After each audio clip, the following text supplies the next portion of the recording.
அனைவருக்கும் வணக்கம். இன்னைக்கான ஆன்மீக பதிவில் நாம் பார்க்க போகிற ரொம்ப முக்கியமான ஒரு பயனுள்ள தகவல் என்ன அப்படின்னு பார்த்தீங்கன்னா, ராமநவமி நிகழக்கூடிய நாளுக்கு முன்பாக நாம் வீட்டில் நம்மளுடைய செல்வ வளமும் செழுமையும் பெருக்கணும் அப்படின்னா ராமநவமிக்கு இந்த 3 பொருட்களை நாம் வீட்டிற்கு கொண்டு வர வேண்டியது அவசியங்க. அந்த 3 பொருள் எப்போ கொண்டு வரணும், என்ன பொருள் அப்படிங்கிறத பற்றியும், அது மட்டும் இல்லாமல் கிருஷ்ணர் அவதரித்த தினம் கிருஷ்ண ஜெயந்தி அப்படின்னு கொண்டாடப்பட்டாலும் ராமர் அவதரித்த தினத்தை ராமநவமி அப்படின்னு ராமருடன் நவமி திதியையும் சிறப்பித்து சொல்கிறோம். சுப காரியங்கள் செய்யறதுக்கு ஏற்றதல்ல அப்படின்னு மனிதர்களால் ஒதுக்கப்படும் ராம நவமி தினத்தில் அவதரித்ததன் மூலமாக நவமி திதி சிறப்பு பெற்றிருக்கிறது அப்படின்னு கூட சொல்லலாம்.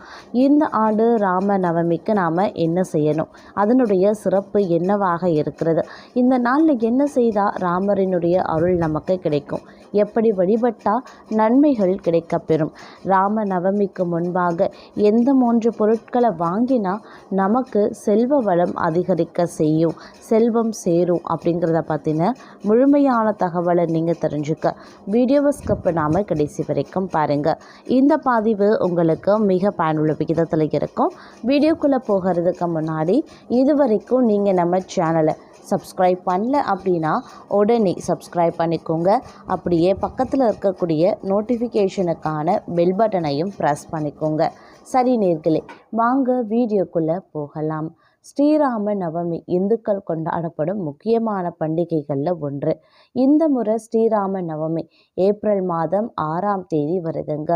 என்று பார்த்தீங்க அப்படின்னா ஒவ்வொரு வீட்லேயும் ராமர் வழிபடுகிறாரு அப்படின்னு சொல்லலாம்.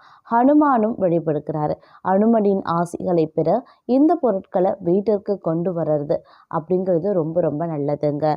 ஸ்ரீராம நவமி பண்டிகைகள் ஒவ்வொரு வீட்லேயும் ஒவ்வொரு கிராமத்துலேயும் மிகுந்த உற்சாகத்துடன் கொண்டாடப்படுது. ஸ்ரீராம நவமி பண்டிகை இன்னும் சில நாட்களில் வரப்போகிறது.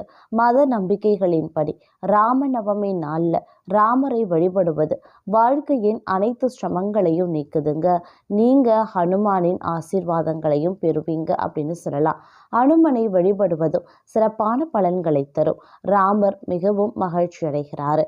அது மட்டும் இல்லாமல் ஜோதிடத்தின்படி ஸ்ரீராம நவமிக்கு முன்பாக சில பொருட்களை வீட்டிற்கு கொண்டு வருவது நல்ல பலனை தரும் அப்படின்னு சொல்லலாம். வீட்டில் மகிழ்ச்சியும் செழிப்பும் மட்டும் இருக்காது, எதிர்மறை சக்தியும் நீங்கும். சரி, ஸ்ரீராம நவமிக்கு முன்பாக என்னென்ன பொருட்கள் வீட்டிற்கு கொண்டு வரணும், அந்த விவரங்களை இப்போ நாம் தெரிஞ்சுக்கலாம். ஸ்ரீராம நவமிக்கு முன்பாக இந்த பொருட்களை வீட்டில் வைப்பது ராமர், அனுமன் மற்றும் லக்ஷ்மி தேவியினுடைய ஆசீர்வாதங்களை பெற முடியும். வீட்டில் மகிழ்ச்சி, செழிப்பு மற்றும் செல்வம் இருக்கும். ஸ்ரீராம நவமிக்கு முன்பாக இவற்றை வீட்டிற்கு கொண்டு வருவது ரொம்ப நல்லதுங்க. அதில் முதல் விஷயம் மஞ்சள் ஆடைகள், அப்படி இல்லைன்னா தங்கம். ஜோதிடத்தின்படி ஸ்ரீராம நவமிக்கு முன்பாக மஞ்சள் நிற ஆடைகள் அல்லது தங்கத்தை வீட்டிற்குள்ள கொண்டு வருவது மங்களகரமானது. இதை செய்யறதன் மூலமா நீங்க லக்ஷ்மி தேவியை மகிழ்விக்க முடியும். வீட்டில் செல்வமும் வளமும் பெருக்கும். நிதி பிரச்சனைகளும் நீங்க பெறுங்க. அடுத்து மஞ்சள் சங்கு. ஸ்ரீராம நவமிக்கு முன்பாக ஒரு நல்ல சங்கை வாங்குங்க.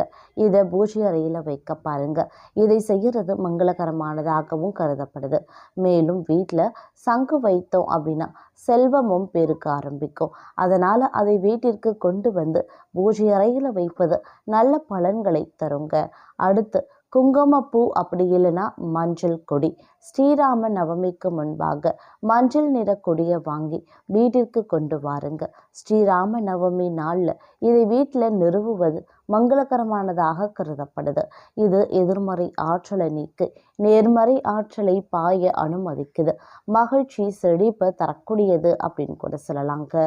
அது மட்டும் இல்லாமல் இந்த பொருட்களை நாம் வீட்டிற்கு கொண்டு வருவதன் மூலமாக நம்மளுடைய வீட்டில் மங்களகரமானதாகவும் செல்வ செழிப்பும் வளமும் நிறைந்து காணப்படும் அப்படின்னு சொல்லலாம். அது மட்டும் இல்லாமல் திருமாலின் அவதாரங்களில் 7வது அவதாரமாக போற்றப்படுவது ஸ்ரீராமர் அவதாரம். தெய்வம் மனிதனாக பிறந்து பலவிதமான சோதனைகளை கடந்தும் எப்படி வாழ வேண்டும் அப்படின்னு வாழ்ந்து காட்டிய உன்னதமான அவதாரமாகும். தசவதாரங்களில் அதிகமானவர்களால் போற்றி வணங்கப்படும் அவதாரமும் ஸ்ரீராம அவதாரம்தான். அப்படிப்பட்ட ஸ்ரீராமபிரான் அவதரித்த தினத்தையே நாளையே ஆண்டுதோறும் ஸ்ரீராம நவமியாக கொண்டாடி வருகிறோம். ராமர் அவதரித்தது சைத்திர மாதம் எனப்படும் பங்குனி மாதத்தின் வளர்பிறை நவமி திதியில அப்படின்னு புராணங்கள் போற்றுது.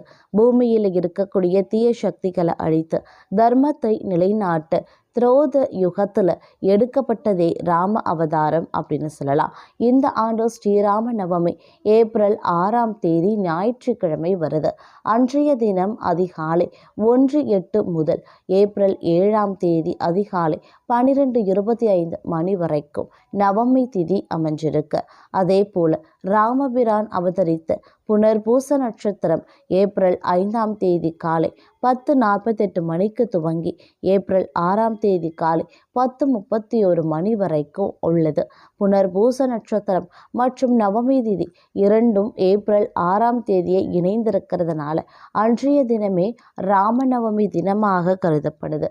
ராமபிரான் ரவிகுலம் எனப்படும் சூரிய வம்சத்துல தோன்றியவர்.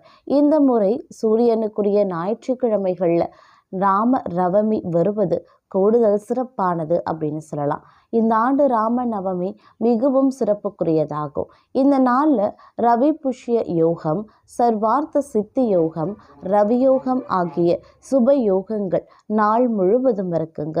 இந்த நாளில் எந்த நேரத்திலையும் பூஜை செய்து சுபகாரியங்களை நாம் துவங்கலாம். இந்த நாளில் புதிய தொழில் துவங்குவது, புது வீட்டில் குடியேறுவது மிகவும் மங்களகரமானதாக கருதப்படுது. சுபகாரியங்கள் செய்வதற்கும் இந்த நாள் ஏற்றதாகவே கருதப்படுது.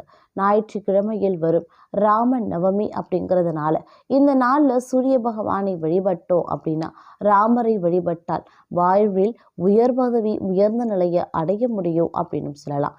அதே மாதிரி ராம நவமி நாடு முழுவதும் கோலாகலமாக கொண்டாடப்படுவது வழக்கம்.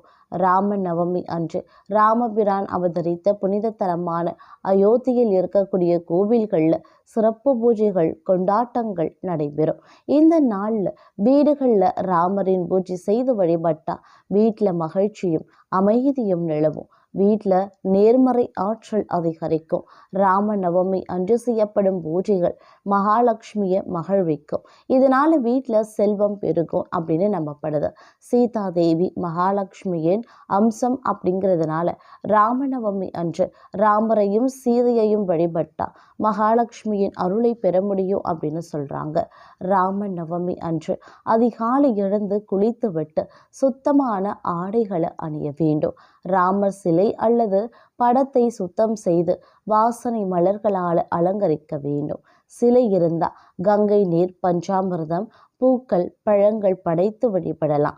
மஞ்சள் நிற பழங்கள், இனிப்பு வகைகள் செய்து படைத்து நாம வழிபடலாம். அதே போல ராமருக்கு விருப்பமான பால் பாயாசம், பானகம் படைத்து வழிபடலாம்.